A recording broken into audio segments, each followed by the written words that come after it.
And we're back with another episode of a podcast, of course. Today's guest is The Backlog. We talk about FGC content creation, some retro gaming, and our content origin stories. Enjoy.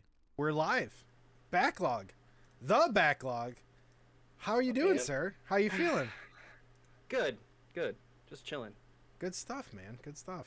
So, as I do with everyone that joins this podcast, actually, let's move back here. Welcome. I'm happy you're here. I'm happy you're here, man. You were one of the first content creators that I started noticing when I first started doing content myself on here. It was nice to see some other people giving some love, not only to fighting games, but to older fighting games, which... Oh, yeah. So, as I do with everybody, I get to this, I always ask, why did you choose TikTok? Like, why did you choose TikTok as a platform to become a content creator? Well, I would say it's because I started streaming, and I wanted to promote my streaming, and so I didn't know quite how to do that. So I literally just went out, and I just tried to take in all the information I could. I would say like someone who I listened to a lot was actually Gary Vee. Okay. A whole lot of Gary Vee, even though it's like as corny as it sounds, but I listened to a lot of him, and it was through a friend's suggestion, because I said, "Hey man, he owns a business, he owns his own business," and I said, "You're a businessman. How can I promote? Like, what's the best way I can promote my stuff?" And he gave me a few suggestions, and one of them was going through Gary Vee, who is very adamant about pushing like promoting yourself through streaming and other social media and how to do that. So I picked TikTok, particularly because of course I wasn't, just like most people as an older generation, you're like, oh well, I'm a little too old for that. Yeah. But then when you actually start to use it, it's like, okay, absolutely not. Everybody, it's completely normal, and it's not just kids dancing poorly. So or old like, people dancing poorly. or old people dancing poorly, whoever. So I was like, well, how? I mean, basically that's the main reason why, because I wanted to promote my streaming. Sure. And I'm not sure if you want me to explain why my original content was the way it was. But sure, I'll hear everything. Let's go for it. Yeah. So like, at my job, right? I literally went out to the trash one day, like near the dumpster, and I found this TV, right? And I was like, it was an old like TV. Actually,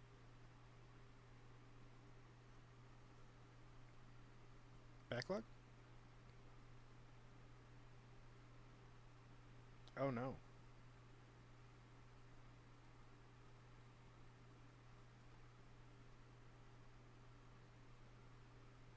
Where'd he go?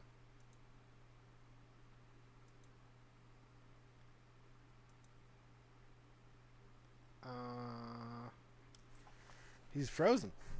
Let me message him.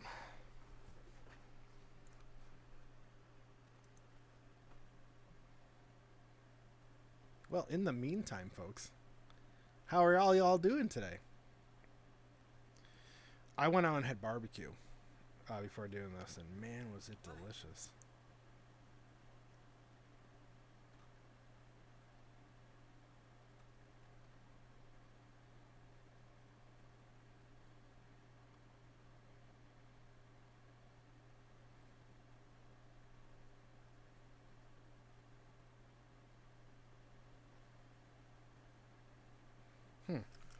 Give him a second here.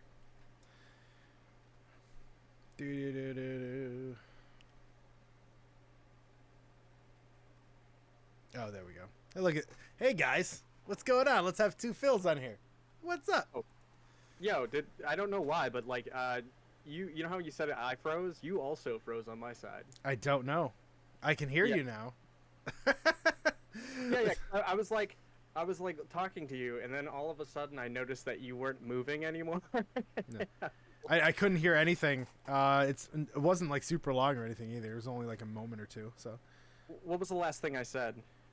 You said you were getting a TV from the garbage. Yeah, I found it. I found an old CRT from the garbage. Like Oh, an would old you be able to CRT turn your TV. camera back on? Oh, yeah. Sorry, my bad. Oh, you're good. Yeah, yeah. All right, Technical here we go. difficulties. Yeah. So I found a CRT near the garbage, and I don't know if you know this, but like the best way to play retro games is on a CRT, Yes. in my opinion.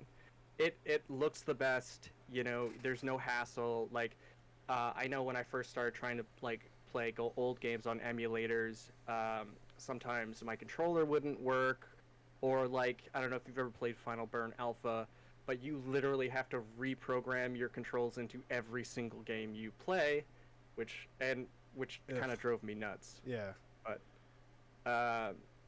But yeah, so I just love to plug in a controller, plug it into a TV, and just go, not to think about it at all. You like the classic version where it's simple, less of a headache. I totally understand that. Yeah. It's simple, yeah. And so like, I mean, when I usually stream, if I can, I try to capture it from an actual console. Mm-hmm. But anyway, so like I kind of started using the old TV and filming from that because it gave it like kind of that retro feel, and I figured I'd play like unique games that people may not remember or have never seen before, that we never got on the PS2, and trying to connect with people through that. Mm-hmm. And one of the games that I found that everybody loves was Budokai, which was just I didn't expect that the whole Budokai thing to blow up, but damn does it do people love Dragon Ball Z Budokai. Dragon Ball is, funny enough, the 5th best-selling fighting game franchise. It's right behind Mortal Kombat, Street Fighter, Smash, and Tekken. Like we don't think of it as one, but if you look through the history of Dragon Ball games, their fighting games are actually number 5. So they're no joke. Like they know what they're doing there. So, not to mention delving into it, the surprising amount of there is depth to Budokai. I know it seems like a scrubby game, and it still is, but it's still look, it's fine. You could even say it's a Kasuge or whatever, but it has actually canceling through transformations and stuff like that. I thought it was really kind of neat to see. So I always love to see oh look, Bloody Roar has this whole meta you never knew about, and I'm like, I love that. That's so cool. Yeah. I actually, because I signed up for Bloody Roar for Combo Breaker this year, so I'm actually competing in it. So, I had to order, my old Primal Fury, I put in my Wii to practice, and it didn't work. I was gutted. So I had to order a new one, which was it was $90 for Bloody Roar. It's crazy. So I put that in my Wii, and I've been practicing there. And, I could just feel, man, this feels so different. When I was a kid, I used to just, we all did the same thing where you learned one really powerful move and you just try to abuse that move as much as you can. Now I'm there was way more depth into this game than I even knew. I didn't know there was quarter circle movements in. Yep. I had no clue that was a thing back in Bloody Roar when I was a kid. Now I'm all right, I got to learn a whole new game within 2 months. But here we go. What's funny is that was one of the main games that me and my friends used to compete with each other in, was Bloody Roar, Primal Fury specifically. Yeah. But I didn't have a GameCube back then, so I actually went out. There used to be these. See, the thing that was great about the PS2 is it had tons of cheap bargain bin games, that. A kid like me, I could go and for $20 I could buy Bloody Roar 3. Yep. And so that's what I did. I bought Bloody Roar 3, which finds out has actually more moves, I believe, than Primal Fury does. I think it does. I think the one on the Xbox is known as the definitive edition. Extreme. Extreme is considered the definitive version of it. But at Combo Breaker, they're playing on the GameCube. You need to have. It literally says bring your GameCube controller with you. So they're doing the Primal Fury actual one at Combo Breaker, which. Yeah, I could see. For me, I would absolutely find some kind of adapter so I could plug my stick in. Yeah. 'Cause I could not. Are I you a couldn't stick do, player through and through? Yeah. I actually didn't start playing on stick until Street Fighter 4, Okay. and then now when I play fighting games on controller, it doesn't feel right anymore. Yeah. Like not even for like MK. Uh, Dude, I tried like, playing. I tried playing on stick on Okay, on MK. It's not. It doesn't feel right. like okay, so for having a block button for MK games, absolutely controller. Yeah. But for like Virtua Fighter or like any kind of Virtua Fight where it has like it actually has a comfortable setting where it has the 3 buttons. Mm-hmm. Like your thumb just rests right on the block button. There isn't there's Yeah. not 6 buttons. I actually absolutely hate the way that MK has their arcade stick set up. It's horrible. It's very bad. it has that block button in the middle, and I'm like, how am I supposed to? What do I use to press? And because I actually went to what's that? You ever seen that documentary, King of Kong? Yes. Yeah. Okay, so I went to that place. Okay. Because it's not far, because I'm from New England, and it's not actually that far from where I live.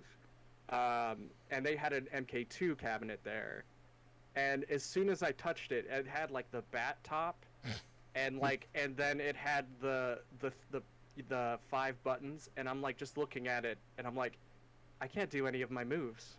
What the hell? Why is this so different? And it had those it restricted the bat top to up and down, left and right. It had like a T type gate over it, which was kind of strange. Yeah. I'm just gonna be completely honest. Mortal Kombat has not made the wisest decisions when it comes to quite a few things. They sell like crazy to casuals, so that they know what they're doing there. But man, some of their decisions have not been the best throughout the years, and that is clearly one of them. Why would you have the block button in the middle of the buttons? It's just like you're just asking for issues. Like, unless there's like something with canceling, like if you block, it actually helps you string something together. Maybe that might be something that I'm unaware of from like old school Mortal Kombat, but yeah. Just thinking about that's giving me a headache. I know like Ultimate Mortal Kombat had the run cancel or something like that, MK3, which I think might have been another button. But I mean, even then, I can't tell if they I'm sure they would have put it somewhere that was fucking annoying too. Yeah. Yeah, it's on the side of the cabinet. You got to reach over and hit it. Like a pin or something. Like you got to pull the thing and to be able to run cancel. I mean, I think the only thing that the other setup that annoys me is the SNK rainbow setup.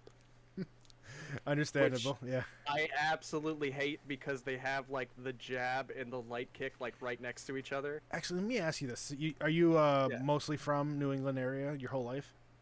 Yeah. Okay, absolutely. so lived other places. Like, have you ever been in the South? I used to live in Virginia. Okay, so have you seen SNK cabinets in your life?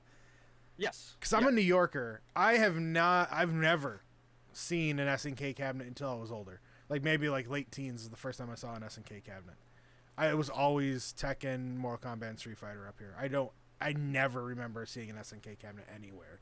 So maybe I just wasn't paying attention, or like I just never saw them up here. So I don't know if it was the first.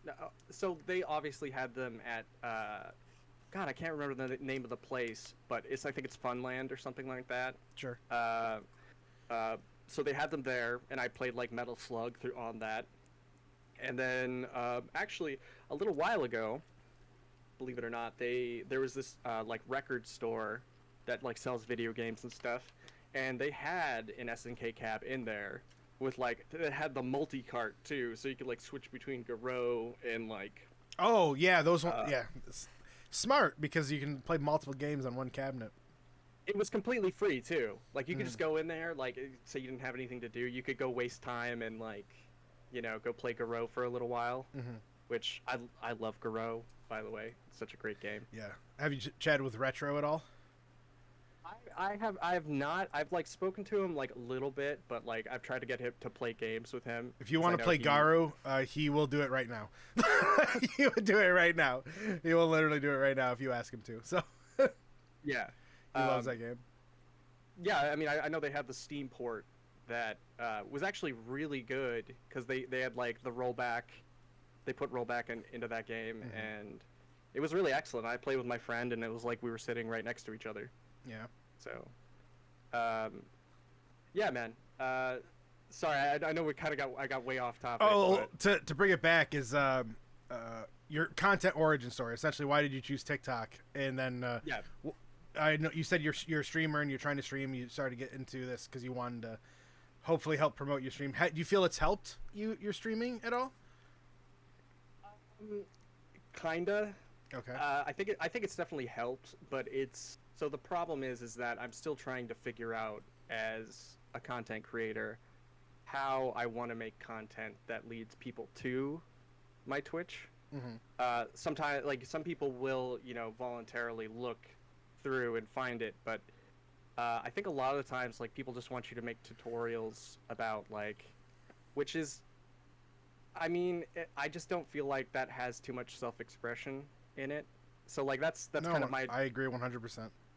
My dilemma right now is I want to be able to make whatever I'm interested in. I want to make something on it, and it's more than just gameplay. I usually work on like something creative in my spare time. Like I was lucky enough that like before I started like getting into streaming and stuff, I actually was I've done stand up and improv for years, so like I was able to like equate that to fighting games, which has helped me a little bit.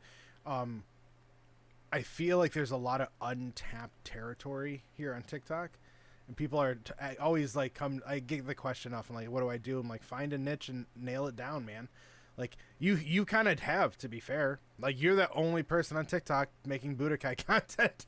To be honest, you're the Budokai guy, man. It was completely unintentional. Yeah. But yeah, absolutely.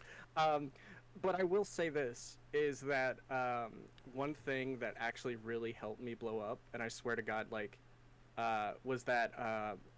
So that TV, obviously I don't work for these people anymore, but like there was a room that was in like I had an office, and I actually shoved the TV in the corner of the room, and so on my breaks I would just like set up a tripod and just like play Budokai and make videos. Like on this was all done while you were at work? Yeah, that is hilarious. If you see like any of the videos with the TVs or anything like that, except for the small one, those ones are usually home. But yeah, those were all done at my job. That's hilarious. Hey man, that's the grind. That's what I call the grind for sure. Yeah, well, I mean, the thing is I work for a cleaning company, right?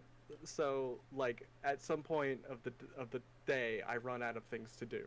Also. So like I after a while I had the job down I could get it done in like 5 hours. So then by the time I would have till like 12:30, and I would just spend a little bit of time working on that or doing extra things around the building. But are you're just recording through your phone? Or are you just doing like something else? Do you have like a camera, or are you just doing everything through your phone? I did everything through my phone. Just because it's a lot easier that way. Sure. Before I some of them I actually had to use like a garbage can to prop up the phone. That's hilarious. And I use a garbage can and napkins to stuff it behind the phone to have it stand up. I know you can't actually take a picture of that, but I wish you could have, because that'd been hilarious to see some of your like homemade setups. I find that stuff super funny. Like when do you know who Harris Heller is? No, I don't. Harris Heller is the guy that will help you. One of the guys that helps you learn how to be a streamer on YouTube. Right. Yeah. Alpha Gaming Channel is another name for him, but Oh yeah. Yes. I do know who he is. Yeah. He had a whole series where you would take a picture of your setup, right, and you send it to him, and then he would rate it, and some of them were rough. I'm not saying yours was bad, but if that's all you had, dude, that's so good to me. I love seeing that stuff, because if you find a clever way to put something in the right spot just because it fits perfectly, dude, I love that. It's hilarious. Yeah, I mean the only thing is, luckily, through streaming and everything like that in my free time, I've always edited my streams and VODs and posted them on YouTube. Sure. So I've actually learned how to use Premiere Pro. I've learned how to use Photoshop. So I didn't necessarily just stick to, having a phone. I actually grew other skills around. You know what I mean? Great skills to have. Yeah. In the back of my mind, I know that if like things ever hit the fan, I know I can now edit pretty well. Where I could I can take the time. It takes like 20 minutes, and like I'll start a Fiverr account and I'll start making content for other people if this thing never works out for me. You know what I mean? Yeah, I mean, like I would take like a 2-hour stream, and it would take me like 5 hours to edit it down to all the good stuff. And then I decided that was taking too much time, so I needed to make content a different way. And especially now, with TikTok, you have like 10 to 15 seconds to get somebody's attention. So like, just however you can do that. Unfortunately, like it doesn't lend itself. Long form content doesn't necessarily lend itself to the way TikTok works. And the other thing too was like with Gary Vee, he would suggest that you post a lot more a day. Like he suggested you post like 10 to 12 videos a day. And I've seen some people have success with that. I don't know if you know who My Life is an RPG, another content creator that's been starting to do fun and game stuff. He posts close to that pretty much every day as well. Like today is the first day in about 2 months I'm only doing 3 videos. I hit my 1,000 mark video yesterday, and I just decided like I didn't see the benefit anymore of making 4 videos. It was like it was guaranteed one of the 4 videos was just going to underperform, and I just didn't see the reason anymore to do 4 when I'd rather take the time and make 3 good ones. So that's yeah. Also, the people that like the reason I think Gary's saying that, and this is just me, I could be wrong, but Gary's also saying if you don't have the motivation to make 10 videos a day, you shouldn't be doing it to begin with. I think what Gary's trying to get at to begin with, and I also agree with him. If you don't have the drive for a lot of this stuff, I understand why some people find doing 10 videos that's super daunting. Yeah, but if you can't do that, like you may not be able to do this in field anyways. You know what I mean? I think that's where Gary's trying to come from to begin with. Well, the only reason I got attention was because of how many videos I was posting a day. Yeah. What were you up to? I was up to like 12 to 15 Jeez! At some point. Oh, yeah, like I was posting a lot. And just not only that, but I would suggest if anybody needs help, hashtags are very important. Go online, find a hashtag generator, and they will give you the most. Like some of the hashtags are whack. Don't get me wrong. Like if you put in Tekken to a hashtag generator, it put like Afro Brazilian and like capoeira in there. And it's just like that doesn't really, it's not like gonna help you. I've been writing the same hashtags. Like if anyone wants a cheat code, just go look at my videos. I've been using the same hashtags for the last couple of months, and they've been very successful. So yeah. And I don't think, like, because I was posting so much, people started making requests on, like, moves they wanted to see through the game. Yeah, that's awesome. And so, like, I was just, after a while, like I said, no intention of being the Budokai guy, but, like, then it was sort of like, oh, he wants to see this, I can make it happen. And not only that, but I didn't have any of my save files. Like, I had no save files, so I had to, like, download them. And then I had to put them onto a memory card through. Wait, what do you mean by you had to download them? So did you know? Okay, that you can go on GameFAQs, and you can download like a Budokai save file or even Primal Fury save file, let's say, and you could like put it on an emulator. But if you have hacked firmware on your console, you can also put it on a real memory card. No, I didn't know that. So you could. So interesting. You do it via USB too. Like, I mean, the USB port is like USB port like 1 or 2. Like, it's something ridiculous. I think we're on like 3 or 4 now. But sure. Yeah, but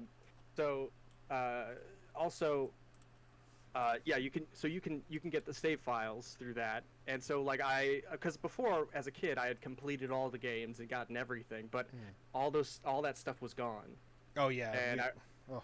yeah, yeah, and I didn't have the time to sit down and yeah, at work and be like, I'm gonna 100% Budokai 3. Mm. So I basically went through a hacked firmware, uploaded the things, so it made it a lot easier to give people what they wanted. So you can like have all the weird fusions and all that kind of nonsense. All the weird fusions, yeah, all Dude, the like I will never stop thinking about like whenever it's just TN and anyone, it's always uncomfortable to see. Tiamcha or Tiencha, whatever Yeah. his name is. Yeah, he and if you mess up the fusion, he becomes like old and he wheezes when you do any super moves. Of course he does. Yeah, like my GameCube is actually soft modded. So you know what you should look into if you really like GameCube games is Sure. Like I use Dolphin for most of the stuff, but like I have my GameCube and my Wii sitting in there. For the most part, I play everything on my Wii. Like I have my Wii still, and I have a CRT, so I can like once a year I'll go back and play through like Mario Sunshine, just because it's like one of my favorite Mario games. I can go back and I can play that on the Wii still. So like most of my games are still on the Wii, and I know you can mod the Wii too, but that's where usually I play things. But Dolphin has just been easier for online purposes. Oh yeah, I mean, I'm just saying, like the only benefits are just like things like you can put up a save file, or you know, like I barely use my Wii, so I modded my GameCube instead to have like a USB, an SD loader in it. So I just pop it in, and then you can rip your games and stuff to it. So you can have pretty neat. Essentially, have you found issues with that? I know Nintendo is brutal with like their piracy and stuff. Have you found any problems throughout your time? Like, no. Well, only once. Only once when my roommate got mad at me. And I think they didn't want me to like. I think I was using up too much bandwidth. Okay. So then they kind of reported me, which is like kind what? of fucking. It's a dick thing to do, but yeah. That's a real dick thing to do. Yeah. Why would he do that? Because he's he's a jerk. You can swear, it's not that big a deal. Okay. Yeah, he was a jerk, and but yeah, no, I've had some problem, but the archive. Look, there's a place called Archive where you can find a lot of things that are archived on there, if you want, on the high seas, my friend. Yeah. Oh, I see what you mean. Gotcha. Yeah, if you need to. Yeah. All right. If that's your thing. Like I said, I have no issue pulling it out, but like I'm kind of stuck in the new generation. I've always been kind of following the games. However, I do need to start getting ready for Bloody Roar, so changes some things there. What's your what was your fighting game origin story? So like, what was your first fighting game as a kid, and like how have you stuck with it throughout the years? My dad bought a Super Nintendo when I was a kid, and it came with Yoshi's Island, and which is a great game. And also I think it was like right when the N64 was coming out, so he was able to buy a bunch of games on the cheap, and one of those games was like MK1 and MK2. Yep. MK2 is one of the best fighting games of all time. Yeah, I basically got used to playing those on the Super Nintendo. And my brother lived in North Carolina, and he would come to visit with his friend. His name was Pepper. Okay. And Pepper knew all of this crazy stuff with katana. Like, he knew all of her, like, windmill stuff. Like, like, the cheap broken stuff, and he would just do it to me. Like, he didn't care. Yeah. And so, like, I kind of would, like, gained interest through that. Like, how do you do that stuff? And then I was kind of attracted to any fighting game. Like I have Killer Instinct for the Super Nintendo still. It was my very first game. Yeah, with the black cartridge. Yep, that's my very first fighting game I ever owned. Yeah, that and then I kind of was like the grass is always greener, and I was like, you know what? I really want to play Street Fighter. I played tons of Mortal Kombat. It looks way cooler, and then I got into playing Street Fighter, and anytime I would find a fighting game, it was always a good time. I was very lucky to be at the tail end of the arcade, like a lot of the arcade stuff. Yeah, me too. I was at the very end. I barely got to enjoy any of it, to be fair. So I think my only memory of being at an arcade was I got to play Marvel 2 against a grown adult, and he did not take it easy on me. Yeah, because he was probably there since day one. It's like, I was here when this cabinet got pushed into the arcade, man. You're going down. Well, we're playing for money, you know what I mean? Not gonna lose to a kid, but yeah, I would say that. And then I never really got competitive until I would say like Street Fighter 4, Street Fighter Cross Tekken. Yeah. Do you have any competitive history there? Like, have you? I'm assuming you went to locals and stuff. The movie, there was a movie store that used to hold tournaments. Yeah. And I think the thing that like kind of was crazy. Well, that in our school had tournaments too. Mm-hmm. Like they would have tournaments to raise money, like Smash tournaments. Mm-hmm. And so every time one of my friends would enter those tournaments, they would win. Like my friend won like an Xbox, like an original Xbox at the time. Like they just gave it to him, and every time he would go, he would win the tournament. And I went and I played Street Fighter 4, and that's what learned a lot of high level stuff. Mm-hmm. And then at the school, it was basically like Smash. And then I'm basically just an online guy for the most part. Yeah. Because I don't like, unless I feel like the only game I really would have felt comfortable competing in was actually Injustice 1. Yeah. Huge fan of Injustice 1. Who's your main? Scrubby Batman. Yeah. He's like the Shoto of that game, man. I swear to God. Everyone has a Pocket Batman. That was actually, I played Bane in Green Arrow, but like that was the first time I actually learned a grappler, was in Injustice 1. I loved Bane. I used to mess with Green Arrow after I saw Chris G with his ice tech. Yeah. And then I loved playing the Flash, even though he's kind of terrible in that game, but he's fun. He's so fun to play. In Injustice 2, I would say I think Flash could be depending on who's touching him, is one of the best characters in the game. Like I know the Injustice pro players pretty well. Well, not personally, but I know all the pro players. And whenever I see a Flash on the screen, I'm like, I want to see the game, because it's always high level Flash is always amazing to watch. Well, not only that, but he had lows, and he could confirm lows. Yeah. I mean, I know other people could, but and then he had the time stop. Yeah. Which was really fun to mess with. Yeah. It's also that move is just hype the entire time. It's just so hype to watch. Moochie, thank you so much for the subscription there, friend.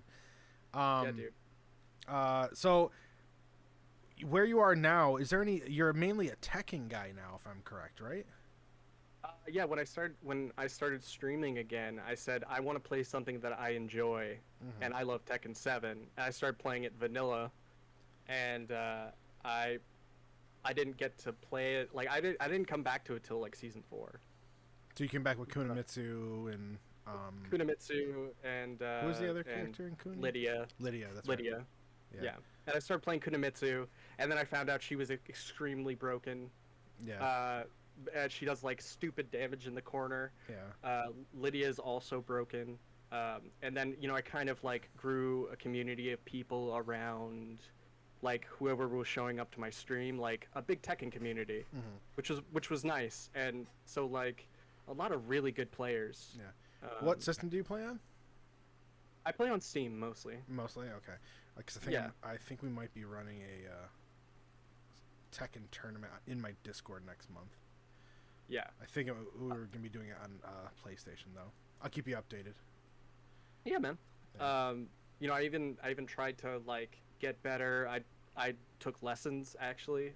I know it sounds kind of crazy. Dude, I wanted to do that. Who'd you go to? Because I was literally online. I actually went on to Fiverr to get coaching for Tekken. I actually went to Fiverr to get coaching, and they literally returned my money and said, "Sorry, I'm not doing this anymore." And like that was supposed to be the whole thing. I was gonna have the person jump in my call and teach me everything, and like I was all excited. It was gonna be a fun thing to do on stream, and the guy bailed on me at the last second. So I mean, I guess this'll be good. I can plug my a good, I'd say acquaintance of mine. He's a nice guy. Do you ever watch the YouTube channel Back of the Bus back in the day? It sounds familiar. Not offhand though.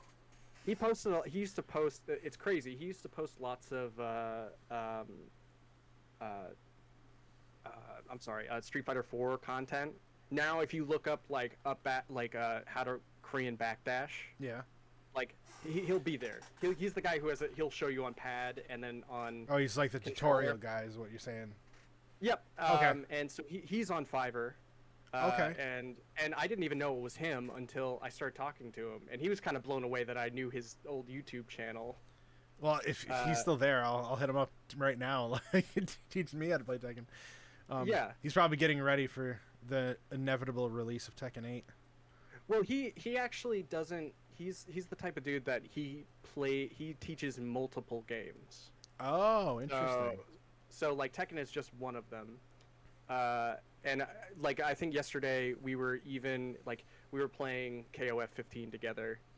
And he was like showing me like the short hops and like all the cheap short hop mix-ups. Yeah. And like it was I'm having a blast with 15. Dude, I am too. I'm bad at it. I'll be the first one to admit I'm not good at it. I'm not. Yeah. But I am having way more fun with it. I'm sitting in the lab mainly just trying to figure out combos and stuff because I feel dumb going into a match if I don't know the basics with a character. And like with at least who I've been playing, I've been sitting in the lab trying to at least master some of their like bread and butter combos. That's all I'm doing right now. And when I feel comfortable, like I jumped in there with Luminos not so long ago, and he just destroyed me. Yeah. So I'm like, all right, I need to go back to the drawing board a little bit. Well, I mean, I know for me, like unless I feel completely comfortable, I'll go. I don't mind going online, but and playing against people, but I only do it to collect data. I'm like, I don't know how to do this. Time to go back to the lab. I don't know how to handle this. Back to the lab. You know. Yeah. Back to the lab again, yo. I know exactly. I spent a lot of time in training mode in any fighting game, and it's kind of sad because I know there's fighting games I don't even put that much effort into. That I have more time in the lab than I have had playing other people. I know that. Like Melty Blood's a great example. I spent a lot of time in the lab and I barely played it. Speaking of which, when we had the Melty Blood tournament, I, like a dumbass, I prepared for that wrong. Yeah? And, I didn't look up any tech on any characters. I didn't bother researching anybody. I just said, screw it, I'm gonna play as many matches as I can. And that did not help. And then it wasn't until like the last few days of like before the tournament that I looked up this dude on Twitter who had all of these setups for the character I was playing. And I was like, I should have been practicing these all along. Yeah. Who are you playing by chance? I think it was, I don't know, it begins with an A. It wasn't Ioko. Do you remember what was it, the guy with the knife? No, not him. Not him. The one with the glasses? No, it was a girl. Oh, it was a girl? Yeah, she's set up heavy. She has like she throws these windmills out. I'm trying to think of the. Dude, that like I feel bad for everyone that I invited to that competition because no one's touching that game. You know what? I'll be honest with you. Akiha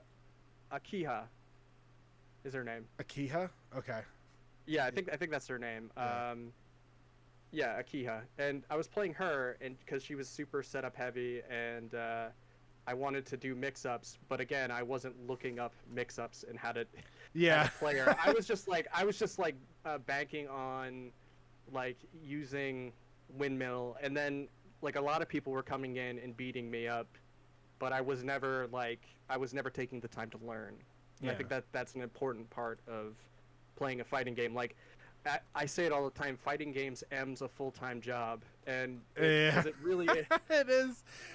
So like the amount of hours I put into Injustice is like equatable to like I could have had abs if I spent that same amount Yeah. of time in the actual gym. You know what I mean? Like, I know, Yeah. I know the, I know the feeling.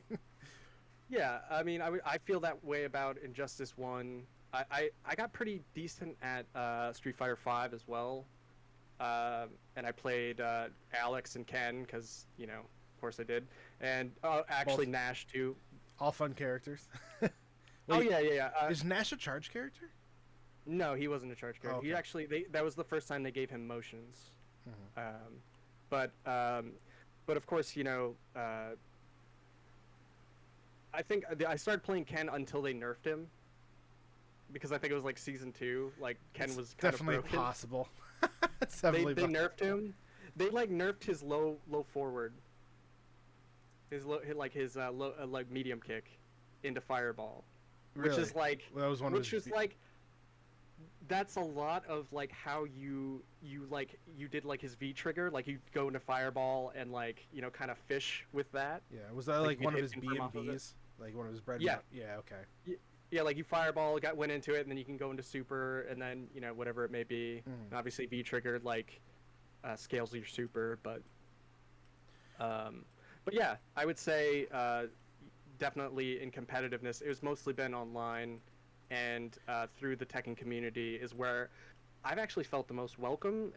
Also, people say it's very toxic, and it can be, especially online, because there's a lot of cheating. Is there? That happened? Yes.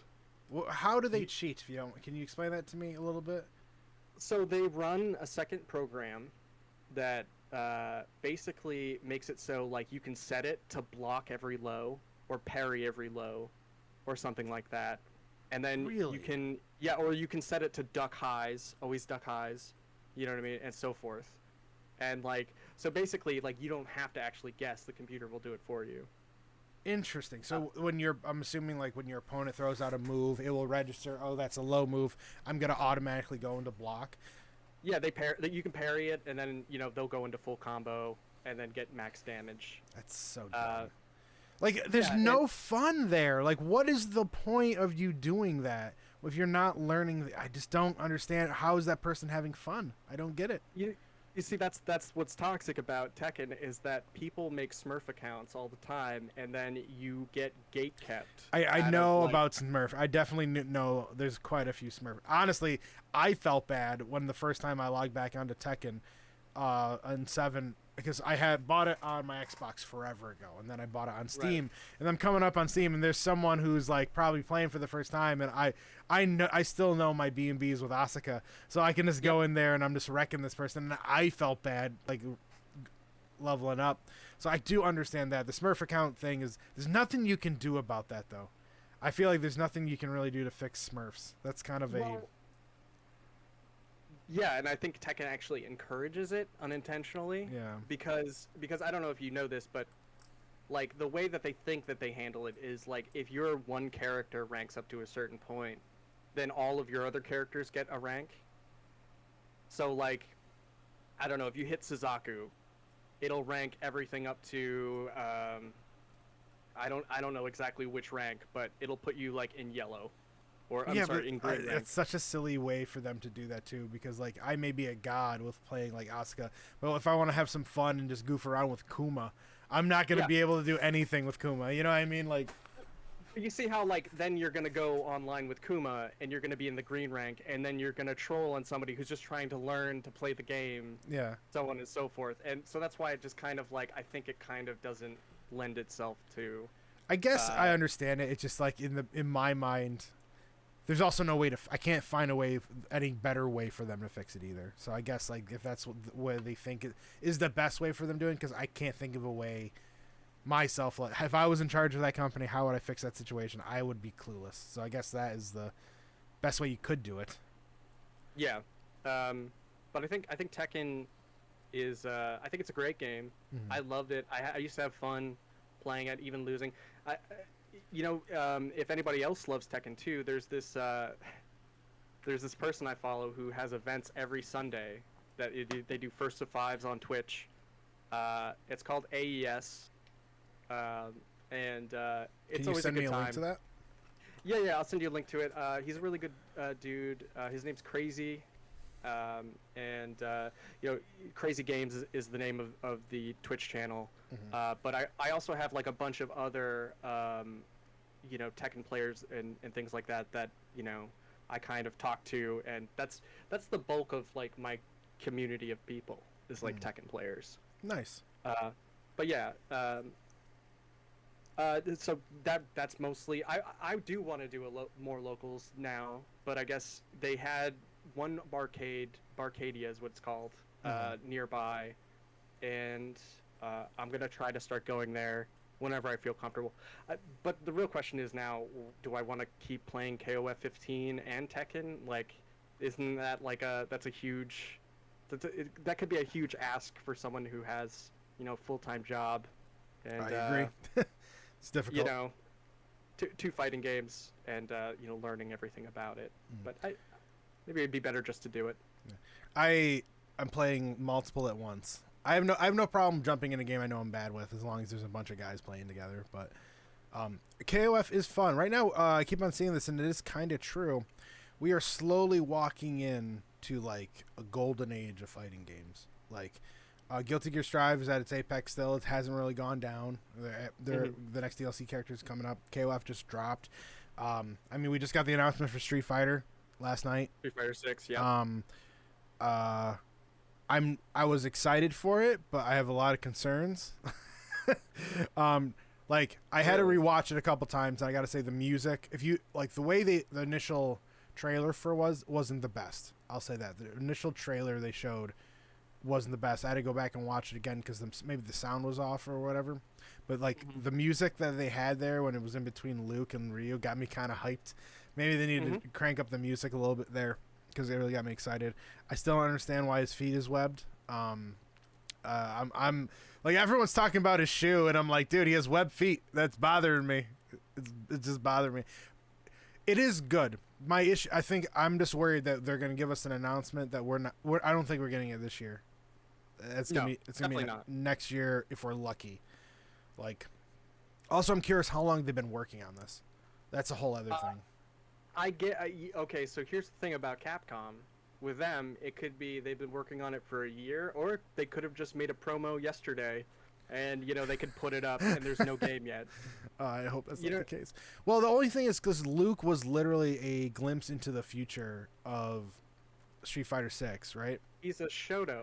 Yeah, and like he's supposed to be like the big main character in the next game. I'm curious to see what's going on, because like Ryu doesn't look like he's older. Like, I know they're really trying to do like Ryu dad bod here, but like he didn't have no facial, he had no chest hair. I don't know. There are things that are just bothering me. Like, about the design. Yeah, like maybe it's because this is also, I need Street Fighter 6 to be amazing. Yes, absolutely. Capcom has really struggled the last couple fighting game releases. Let's be honest, the last decade of fighting game releases have all been rough. Absolutely. Yeah. Even Cross Tekken. That was the very beginning of 2010, I believe. Or like Cross Tekken, Street Fighter 5, Marvel vs. Capcom Infinite.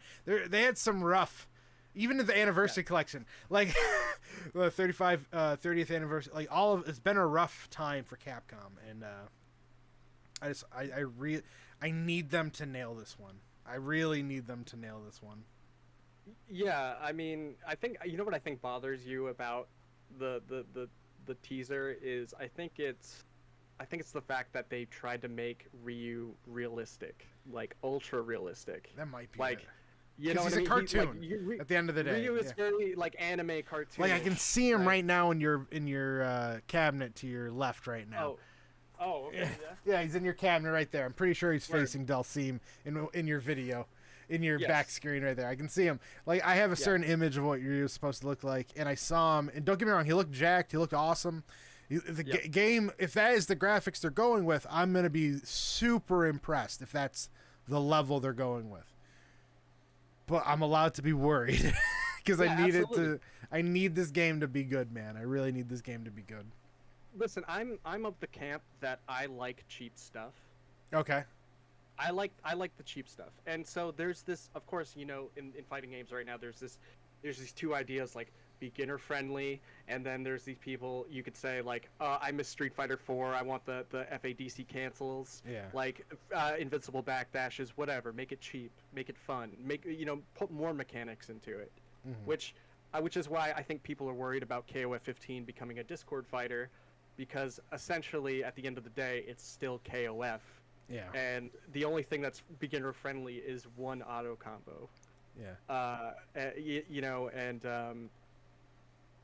mean, I think, out of all of the games so far, I mean, even Melty Blood did it, and I think Guilty Gear Strive did it as well. But I think Guilty Gear Strive's probably like done it the best out of all the games.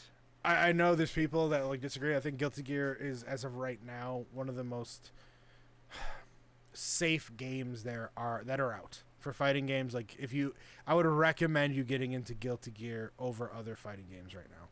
Oh, I was talking about beginner friendliness too. Oh yeah, Guilty Gear for sure. yeah, I was saying like out of all the games that have come out so far, Guilty Gear and Arxis have made the most beginner friendly. Like they've nailed it a lot better than other places, because let's face it, Arxis is what Capcom was in the 90s. We all know it. Yeah, that's very fair. Very fair. Man, it's hard to say. Yeah, and Bandai Namco is just chilling in the corner doing their own thing at this point. So. Yeah, I mean, you could say NRS, but like just in terms of like the amount of games that they put out. Yeah. Yeah, like, NRS is a different beast. Like I mean, I know, like, don't get me wrong, like I love NRS and I think it's great. But I mean, for me, it's mostly about the animations that kind of get me about. Like I'm not a big fan of the way the games look. Sure. That's part of the reason I love NRS, because I love the way they have a cool factor to them. Is why I love them so much. Yeah. That's me.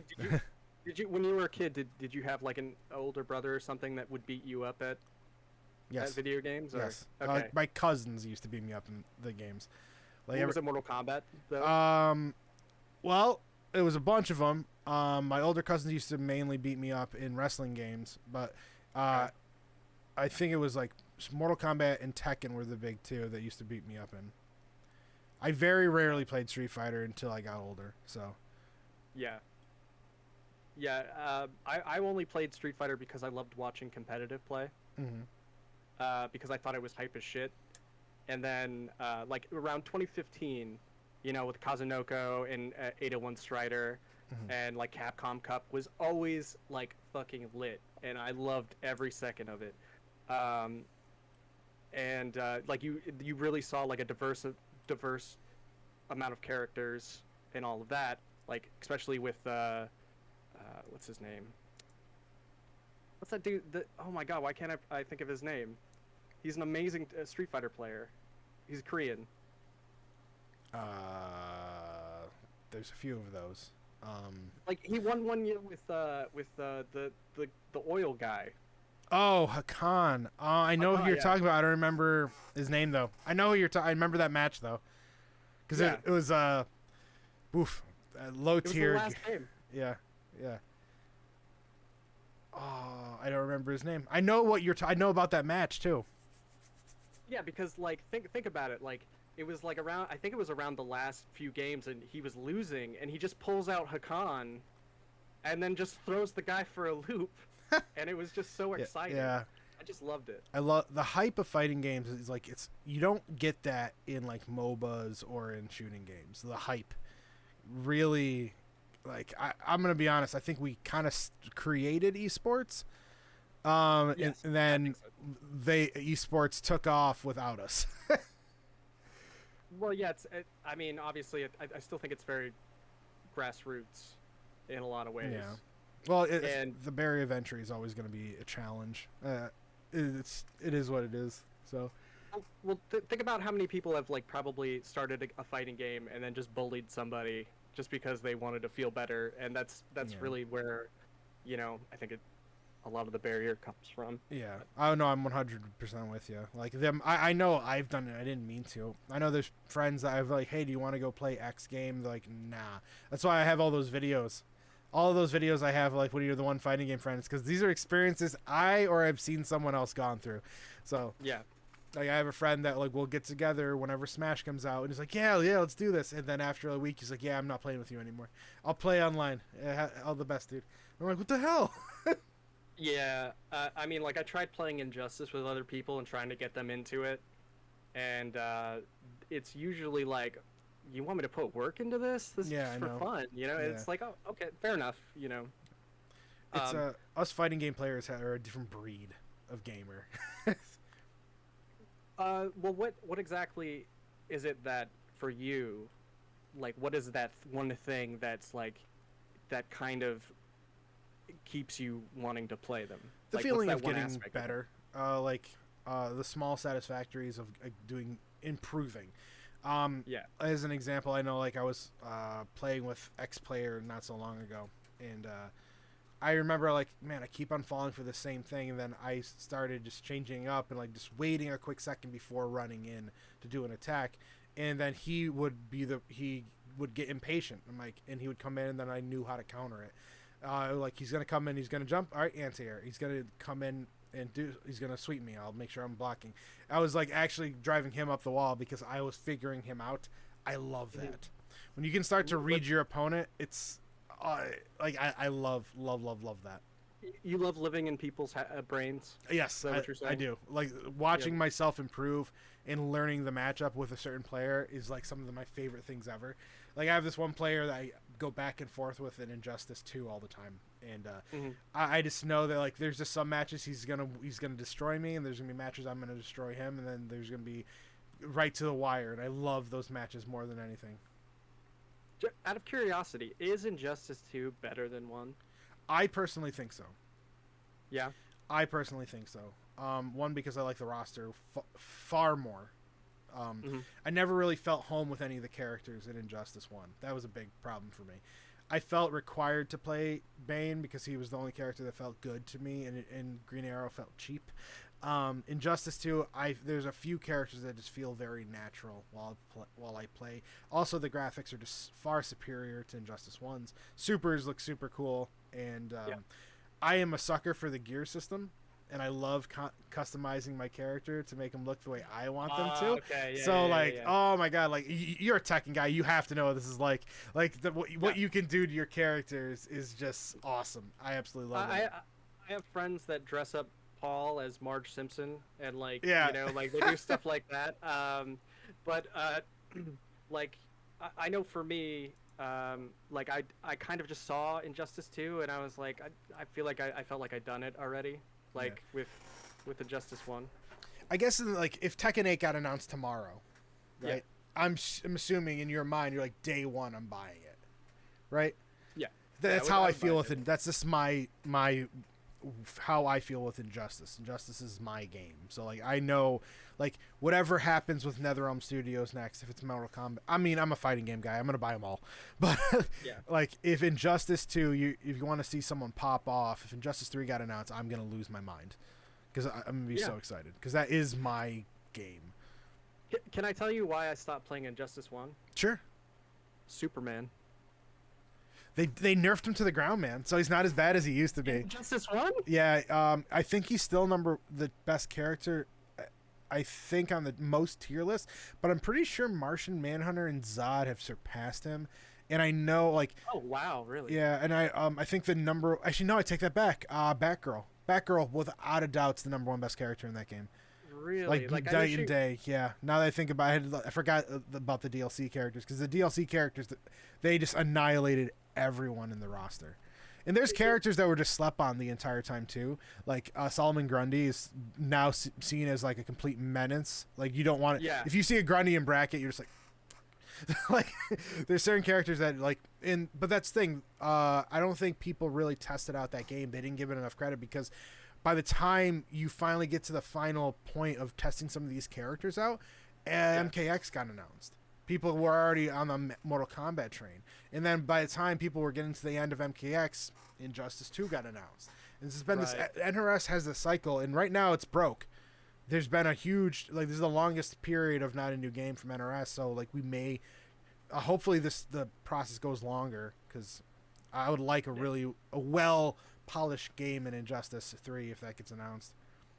In my opinion, though, I think it's a good thing, and I know that it's gonna sound weird, but like, not everybody loves MK11, and No, I they honestly don't. a lot, and I feel like the real reason is because they didn't do enough. Like, there wasn't enough.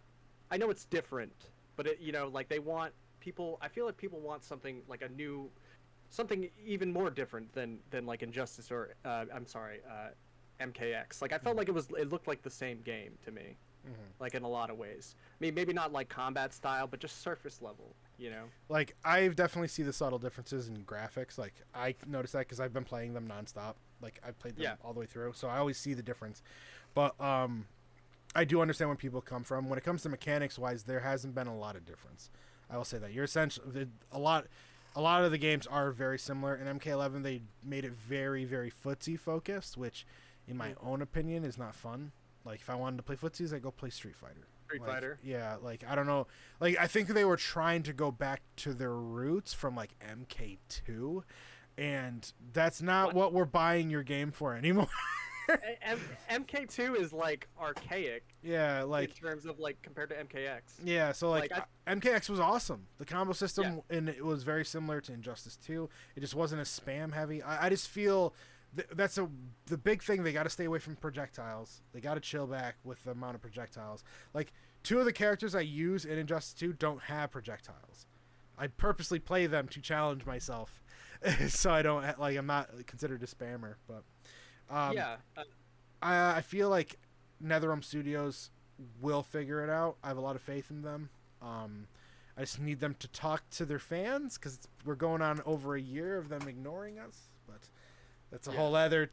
It's an argument for another day. Is Tom Brady still okay? Tom Brady? Yeah, you remember Tom Brady, like the NRS player? Oh, no. Because during MKX he flipped out about Sub-Zero. People giving him a hard time about Sub-Zero. Oh, okay, now I remember what you're talking about. I'm assuming, I think I saw him in a tournament not so long ago. Yeah. I could be wrong about that. But all right. Anyway, sorry. We're already over an hour, man. We've been chatting for an hour already. Usually how I finish this up is a pretty simple question, but I want to make sure everyone knows where they can find you. So please let everyone know where to find the backlog. You can find me on Twitter, Instagram, YouTube. We're on Anchor for podcasts, as well as Spotify. Trying to think of what else we're on. I think that's. I mean, and of course TikTok. And I think that's about everything. Yeah, we're literally on everything. At the moment. But yeah, that's where you guys can find me. Good stuff, man. All right, and so the question that I always ask everyone: what does the fighting game community or FGC mean to you? Oh boy, how do I put it? It's like, I want to say like in a way family, Okay. Like I'm not even kidding. Like, since I started playing Tekken, I've made people that I consider my honest to God like best friends that I've met, and I would say it's like competitive, but mostly it's about learning. Number one, and I would say family and education. Is that, I don't know if that sounds strange, but no, like I asked this question purposely because it always means something else. It means something different to everyone. Like, hell, I haven't even properly answered the question yet, and I wouldn't. If I got put on the spot, I would probably be curious about the same thing. Like, to me, I've always felt it was just like a place where you can go, where everyone thinks knows your name. Everyone knows. Yeah. Cheers for the win. It's just I feel like the fighting game community is a place where everyone can go, where everyone can feel comfortable. Now, with that said, I know there's some outliers, and I don't want to get on that topic because, but I always, whenever there's certain people that I like chat with every day, that I feel weird when I don't talk to them. You know what I mean? Yeah. Like, there are people within this community. If I don't hear from them on that day, I'm like, wow, I didn't hear from this person today. Wow, that was weird. Is he okay? Am I okay? Yeah. Like I that's what the fighting game community is to me. Like we're friends. Like we're a family. I totally agree with you, sir. 100%. Yeah, I mean, I don't, like I said, I'm not big into beating people who are that I'm better than. Mm-hmm. Like I don't enjoy that. I mean, I only enjoy the aspect of like, oh, look, I'm not falling for this anymore. You know Yeah. what I mean? I'm not, I'm not in, and I also enjoy, like, even when I do lose, I enjoy seeing like, oh, there's that potential there. Yeah. This is possible. I can do that if I practice enough. Mm-hmm. And yeah, it's just about, that self betterment Good stuff. that kind of drives me as well. Well, the backlog. Thank you so much for joining me today, dude. I appreciate all of this so much. It was a blast chatting with you, and yeah, we got to get together and play some Tekken, man. Please let me know when you next time you're doing that Sunday tournament. I may have to jump in on one of these things.